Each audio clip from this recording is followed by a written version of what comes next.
জ্যোৎস্না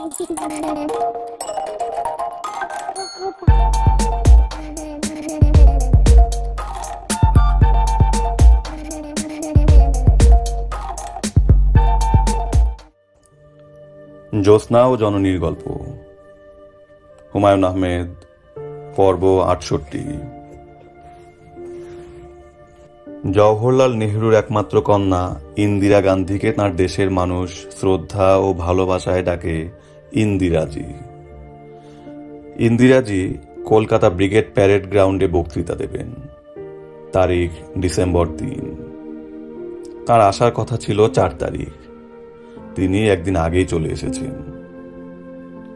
এর কোনো বিশেষ তাৎপর্য কি আছে? আজই কি সেই দিন, সেই মাহেন্দ্রক্ষণ? আজই কি বাংলাদেশকে স্বীকৃতি দেওয়া হবে? হিন্দুস্তান সেনাবাহিনী মুক্তিযোদ্ধাদের সাহায্যে সরাসরি নেমে পড়বে, স্বাধীন হবে বাংলাদেশ। ১ কোটি শরণার্থী যারা অন্য এক দেশে অচেনা পরিবেশে অবর্ণনীয় দুঃখে জীবনযাপন করছে, তারা ফিরে যাবে নিজ বাসভূমে। ব্রিগেড প্যারেড গ্রাউন্ড লোকে লোকারণ্য, উদ্গ্রীব মানুষের সমুদ্র। বাংলাদেশকে স্বীকৃতি দেওয়ার বিশেষ ভাষণ সবাই শুনতে চায়। ইন্দিরাজি ভাষণ শুরু করলেন, শান্ত গলায়, প্রায় উত্তেজনাহীন বক্তৃতা। তিনি নতুন কিছু বললেন না। শরণার্থীদের দুঃখ দুর্দশার কথা বললেন। বিদেশি শক্তিদের আবারও আহ্বান করলেন সমস্যা সমাধানে ভূমিকা রাখার জন্য। বক্তৃতা শেষ হয়ে গেল। তবে বক্তৃতা চলাকালীন সময়ে তিনি একটা ছোট্ট চিরকুট পেলেন। চিরকুট দেখে কয়েক মুহূর্তের জন্য তার ভুরু কুঁচকে গেল। চোখের দৃষ্টি হলো তীব্র। তাৎক্ষণিকভাবে নিজেকে সামলে নিয়ে যেন কিছুই হয়নি এমন ভঙ্গিতে বক্তৃতা শেষ করলেন। চিরকুটে লেখা ছিল, পাকিস্তান বিমান বাহিনী হঠাৎ করে অমৃতসর, পাঠানকোট, শ্রীনগর, অবন্তিপুর, যোধপুর, আম্বালা এবং আগ্রায় বোমা বর্ষণ করেছে। পাঞ্জাব সীমান্তে পাকিস্তান স্থলবাহিনী যুদ্ধ শুরু করেছে। তারা ভারতের ভেতরেও কিছু দূর ঢুকে পড়েছে। ইন্দিরা গান্ধী দিল্লি ফিরে গেলেন। ডিসেম্বরের ৪ তারিখ মধ্যরাতে আকাশবাণী দিল্লি কেন্দ্র থেকে তিনি বাংলাদেশের মানুষদের বহু প্রতীক্ষিত বিশেষ ঘোষণাটা দিলেন। এই ঘোষণায় বাংলাদেশের স্বীকৃতি ছিল না, কিন্তু বোঝা যাচ্ছিল সেই স্বীকৃতি আসার পথ তৈরি হচ্ছে। Today the war in Bangladesh has become a war on India. Aggression must be met, and the people of India will meet it with fortitude and determination, and with discipline and utmost unity. Indira গান্ধীর ঘোষণার জবাবে ইয়াহিয়া খান আনুষ্ঠানিক যুদ্ধ ঘোষণা করলেন। ডিসেম্বরের ৪ তারিখ সকালে তিনি রেডিও ভাষণে বললেন, Our enemy has once again challenged us. March forward. Give the hardest blow of Allahu Akbar to the enemy. Yahya খানের যুদ্ধ ঘোষণার জবাবে ইন্দিরা গান্ধী লোকসভায় বললেন, আমি ভোরবেলায় খবর পেয়েছি পাকিস্তান আমাদের বিরুদ্ধে যুদ্ধ ঘোষণা করেছে। আমরা তৈরি আছি। কিসিং কন্টেম্পোরারি আর্কাইভসে সে সময়ের বিবরণ এইভাবে দেয়া আছে। The Indian army, linking up with the Mukti Bahini, entered East Pakistan on December 4 from 5 main directions. 1.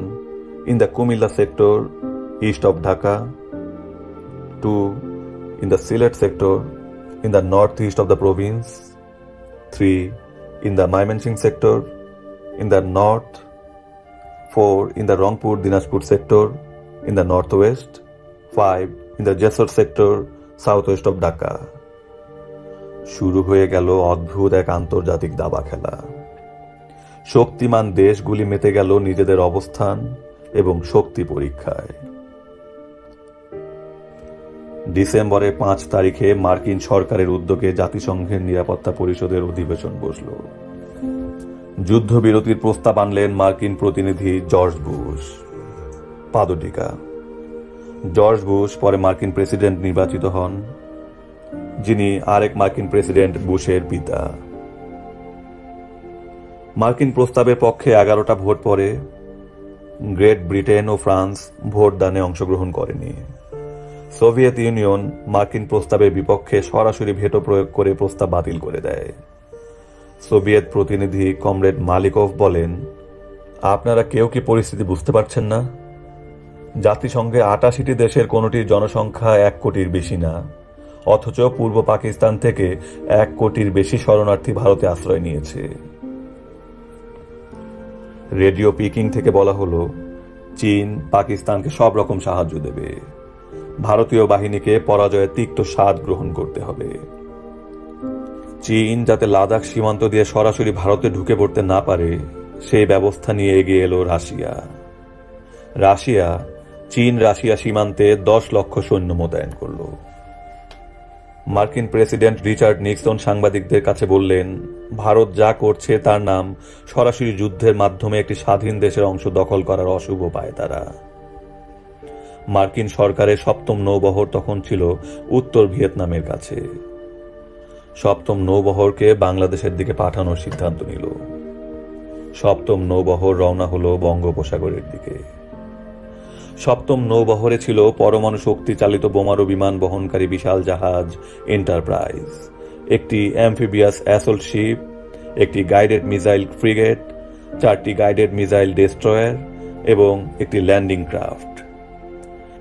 এর জবাবে রাশিয়া 20টি সোভিয়েত রণতরীকে ভারত সাগরে নিয়ে এলো। একটি ক্ষেপণাস্ত্রবাহী রাশিয়ান ফ্রিগেট, ক্ষেপণাস্ত্র নিক্ষেপে সক্ষম একটি পরমাণু চালিত সোভিয়েত ডুবোজাহাজও বঙ্গোপসাগরে উপস্থিত হবার জন্য রওনা হলো। হতভম্ব নিয়াজিকে গুল হাসান খান টেলিফোন করে পশতু ভাষায় জানালেন, নার্ভাস হবার কিছু নেই, মনে সাহস রাখো, হলুদ এবং সাদা জাতি উত্তর ও দক্ষিণ উভয় দিক দিয়ে আসছে। ইয়াহিয়া খানও টেলিফোনে যোগাযোগ করলেন, যে কোনো মুহূর্তে বিদেশি সাহায্য আসবে, যে কোনো মুহূর্তে। সাহায্য কিভাবে আসবে? কিভাবে সাহায্য আসবে সেই ব্যাখ্যা করা যাচ্ছে না, তবে বিদেশি সাহায্য আসবে এই খবরে কোনো ভুল নেই। অতি গোপন খবর এবং আসল খবর। যে কোনোভাবেই হোক ঢাকার পতন যেন না হয়। ঢাকা ধরে রাখো, শুধু ঢাকা। সাহায্য আসবে, কঠিন সাহায্য। গভর্নর হাউসে মিটিং বসেছে। পূর্ব পাকিস্তানের গভর্নর ডক্টর মালিকের মাথায় ডক্টর আব্দুল মোত্তালেব মালিক, সাদা টুপি। তিনি এই মাত্র নামাজ শেষ করেছেন। তার চোখে মুখে দিশেহারা ভাব। জেনারেল নিয়াজিকে বেশ হাসি খুশি দেখাচ্ছে। মিটিংয়ে আরও উপস্থিত হয়েছেন রাও ফরমান আলী, গভর্নরের সামরিক উপদেষ্টা জেনারেল জামশেদ। জেনারেল জামশেদকে অসম্ভব চিন্তিত দেখাচ্ছে, তবে রাও ফরমান আলীর মুখমণ্ডল ভাব লেশ শূন্য। তাকে দেখে মনে হচ্ছে আশেপাশে কি হচ্ছে না হচ্ছে তার সঙ্গে তিনি নিজেকে সম্পৃক্ত করছেন না। ডক্টর মালিক খাঁকারি দিয়ে গলা পরিষ্কার করে মিনমিন স্বরে বললেন, আমাদের অবস্থাটা কি? নিয়াজি বললেন, অবস্থা ভালো। কাপুরুষ হিন্দু বাহিনী ঢাকায় আসার চেষ্টা করছে। তাদের আগমন শিক্ষা সফরের মতো, পদে পদে শিক্ষা পেয়ে তারা এগুচ্ছে।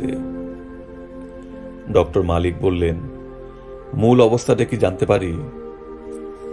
জেনারেল জামশেদ বললেন, মূল অবস্থা আপনার জানার প্রয়োজন নেই।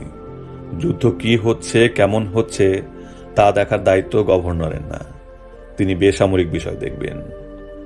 জাতীয় পরিষদের সাধারণ অধিবেশনে যুদ্ধবিরতি প্রস্তাব এসেছে, আপনি সেই বিষয় নিয়ে ভাবুন। ডক্টর মালিক আগের চেয়েও ক্ষীণ গলায় বললেন, আমার মাথায় অন্য পরিকল্পনা ছিল। রাও ফরমান আলী তীব্র গলায় বললেন, কি পরিকল্পনা?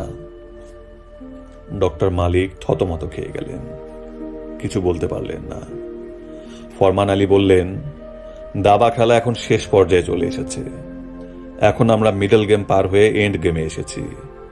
এন্ড গেম চট করে শেষ হয় না, চলতেই থাকে, চলতেই থাকে। এই খেলাও চলতে থাকবে। ইন্ডিয়া পাকিস্তান কেউ জয়ী হবে না, স্টিলমেট অবস্থা হবে। তখন বিদেশি রাষ্ট্রগুলোর মধ্যস্থতায় এক ধরনের সমঝোতা হবে। ডক্টর মালিক বললেন, এই বিষয়ে কি আপনি নিশ্চিত? ফরমান আলী বললেন, অবশ্যই। একজন পূর্ব পাকিস্তানি নুরুল আমিনকে প্রধানমন্ত্রী এবং জুলফিকার আলী ভুট্টোকে উপপ্রধানমন্ত্রী করে কোয়ালিশন সরকার গঠন করা হয়েছে। আপনি কি এর মধ্যে কোনো ইঙ্গিত দেখতে পাচ্ছেন না? এই কোয়ালিশন সরকার আলাদা আলোচনার মাধ্যমে গঠন করা হয়েছে। এমনও হতে পারে যে ইন্দিরা গান্ধীর পরামর্শে এই সরকার গঠন করা হয়েছে। ডক্টর মালিক বললেন, ইন্ডিয়ান সৈন্যরা যেভাবে এগিয়ে আসছে তাতে মনে হয় অতি দ্রুত তারা ঢাকায় ঢুকে পড়বে। জেনারেল নিয়াজি বললেন, ঢাকায় ঢুকতে তাদের খুব কম করে ধরলেও 5 বছর লাগবে। ইন্ডিয়ানরা কাপুরুষ, আমাদের গোলাগুলির ভেতর দিয়ে এরা ঢাকায় কিছুতেই ঢুকতে পারবে না। ইন্ডিয়ানরা কেন কাপুরুষ সেই গল্প শুনতে চান? কেউ জবাব দিল না। তাদের ভাবভঙ্গি দেখে মনে হচ্ছে তারা এই মুহূর্তে গল্প শোনায় আগ্রহী না। নিয়াজির উৎসাহে তাতে ভাটা পড়ল না। তিনি গল্প শুরু করলেন। পুরুষদের কাপুরুষতার অংশটা থাকে তাদের নুনুর আগায়। আমরা তা কেটে ফেলি বলেই আমরা সাহসী। ওরা তা কেটে ফেলে না, ওরা কাপুরুষ। জেনারেল গলা ফাটিয়ে হাসছেন। সেই হাসি অন্য কারো মুখে সংক্রামিত হচ্ছে না। সাইরেনের শব্দ হচ্ছে, আবারও বিমান আক্রমণ হবে। অতি দ্রুত সবাই স্থান ত্যাগ করলেন। ইন্ডিয়ান বিমান বাহিনী বড় যন্ত্রণা করছে। গভীর রাত। টাঙ্গাইলে পাক বাহিনীর অধিনায়ক ব্রিগেডিয়ার কাদির খান অবস্থান করছেন এলেঙ্গায়। কয়েকটি দুঃসহ রাত তিনি নির্ঘুম পার করেছেন। এখন আর শরীর টানছে না, মন অবসন্ন। একের পর এক ভয়াবহ দুঃসংবাদ আসছে। নিয়তির কি অপূর্ব রসিকতা! টাঙ্গাইল এলাকায় মুক্তিবাহিনীর সর্বাধিনায়কের নামও কাদের সিদ্দিকী। কাদির খান এখন প্রায় দুঃস্বপ্ন দেখেন। তিনি বন্দী হয়েছেন কাদের সিদ্দিকীর হাতে। কাদের সিদ্দিকী কি তার সঙ্গে সম্মানসূচক আচরণ করবে? তার মনে হয় না। মুক্তিবাহিনীর কাছে তারা অতি ঘৃণ্য প্রাণী। একজন মর্যাদা সম্পন্ন সামরিক বাহিনীর অফিসারের সম্মান এবং মর্যাদার ব্যাপারটা বুঝবেন আর একজন মর্যাদা সম্পন্ন সামরিক অফিসার। আত্মসমর্পণ যদি করতেই হয় তাহলে করতে হবে ইন্ডিয়ানদের কাছেই। তিনি কি করবেন? তার কি করা উচিত? উপর থেকে অস্পষ্ট সব নির্দেশ আসছে। একবার বলা হলো নিজের অবস্থানে শক্ত হয়ে বসে থাকো। তারপর বলা হলো পশ্চাৎ অপসারণ করে ঢাকায় চলে এসো, ঢাকা রক্ষা করতে হবে।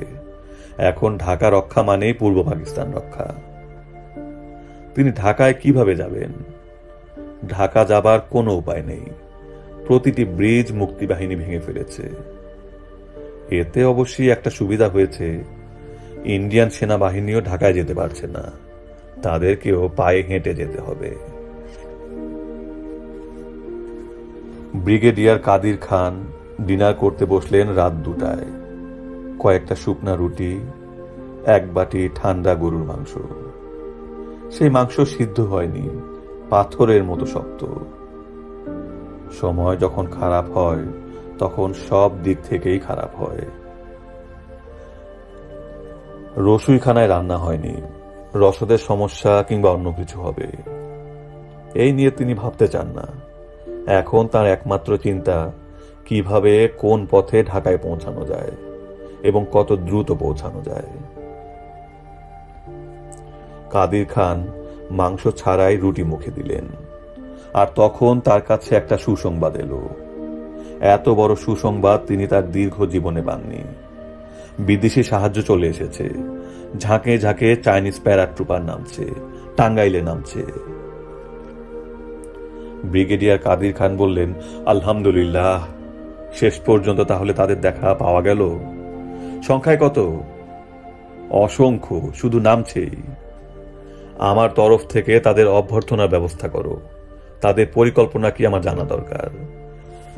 আমার ধারণা তারা ইচ্ছে করেই টাঙ্গাইলে নেমেছে, যাতে শুরুতেই কাদের সিদ্দিকীকে শায়েস্তা করতে পারে। হতে পারে স্যার, হতে পারে না, এটাই সত্য। হেডকোয়ার্টারের সঙ্গে যোগাযোগ করে চাইনিজ প্যারাট্রুপার নামার সুসংবাদ দাও। এবং যে কোনোভাবেই হোক তাদের সঙ্গে আমাদের যোগাযোগের ব্যবস্থা করো।